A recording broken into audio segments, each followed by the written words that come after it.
Hello, it's your favorite sports Unc here. Don't forget to hit that subscribe button to join the fastest growing community on YouTube. Remember, Nightcap doesn't happen without you. So please subscribe or you're going to make Ocho cry.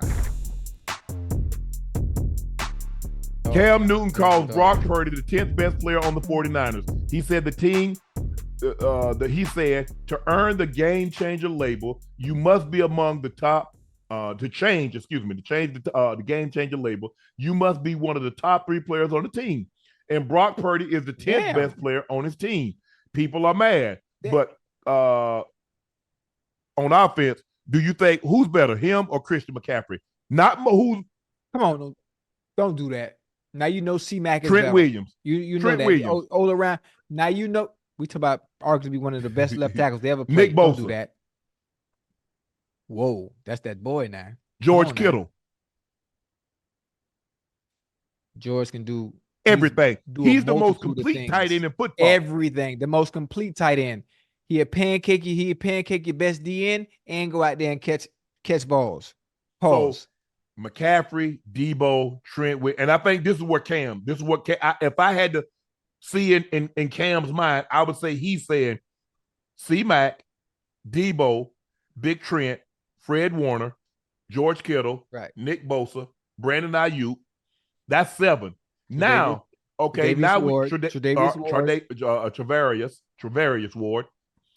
I said it wrong, Travarius. Okay. Okay, now we get into Huffnager get tore his knee. He was a Pro Bowler to safety.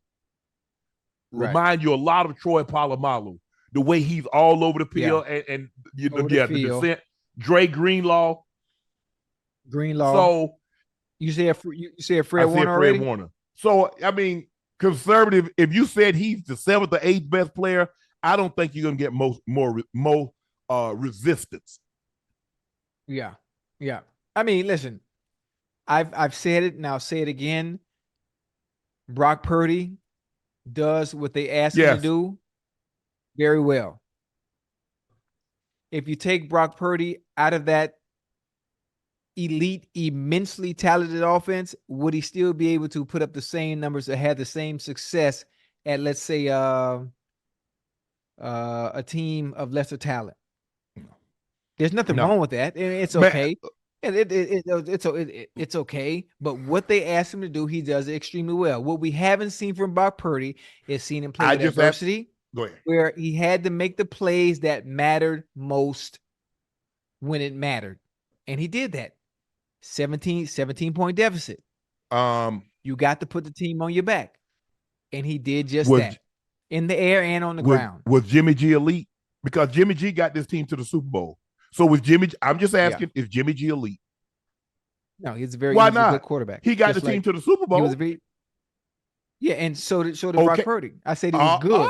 Oh, so Jimmy G isn't elite, but Brock Purdy is. No, I know you didn't. I never said he was elite. That's what I'm asking. Do you think he's elite? No, you think Brock Purdy's elite?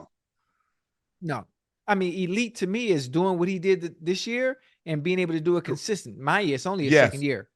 And that was my argument, Ocho. I didn't say that he couldn't become elite. I just said that he's not currently elite. Right. He can be. He can be. But this is the problem. What's going to happen when they start taking those pieces away from him? Right now, he's on a team-friendly deal. What happened when you command that kind of money and you can't have the superstars that you have around you like before, where the onus of success and responsibility is on your shoulders? We have to do what Patrick Mahomes does. We have to do what Josh Allen does. What you have to do what the Joe Burrows do. We have to do what Lamar Jackson do, where it's more pressure on you to put forth the output of production. It's a little different. We don't have as much talent around you. Yeah. I'm just saying, but he is good. He's good. He's better than they thought, because if they thought he would be this, they wouldn't have taken him with the last pick in the 7th round. They'd have took him and taken him. They would not have traded all those picks. They could have stood where they were. They would have had all those first round picks, and they could have took him when they was where they was. I think there were 12, so they could have stayed at 12 and got him there if they thought he was going to be this. They didn't know. Right. Yeah. Listen, sometimes you go to the right place. He's in a great. Sometimes you go to the right place. You go to the right situation. Timing is everything. Timing is everything. And we've seen Cal dial it up. We saw him win games with C.J. Beathard. We've seen him win games with Nick Mullins.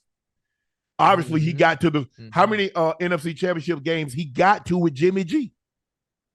The man, Jimmy G, he won an NFC Championship game with Jimmy G throwing 8 passes.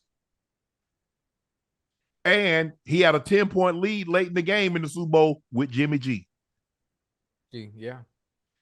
Listen, Shanahan had is an offensive wizard similar to that of Andy Reid. Their creativity is unmatched. Yeah. He got a mind like his dad. Everything is set up off the run game. They go into the game understanding they need to run the football because everything they do is set up off play action. And they're going to run the football. Now, they're a different run team than what we were. But everything is predicated off that. The stretch, the toss. Right. His mind, his creativity in the offensive end as far as the passing game that's set up off the run game is second to none. Right. He's special in that aspect. And and like I said, I've known Christian McCaffrey since he was 2. I've known Kyle since he was 12. Yeah. I think everybody's seen the picture with him sitting in my lap. Yeah. That was at the Super Bowl. That's Super Bowl 33 when we're down in Miami. And so that's how long I've known C-Mac. Yeah. And hey, that's when that's not when Eugene Robinson got in trouble. That's exactly the Super Bowl. That's exactly the Super Bowl. I remember that. He had his had his Man of the Year trophy. Say, hey, set that thing in the back, girl, and get on in here.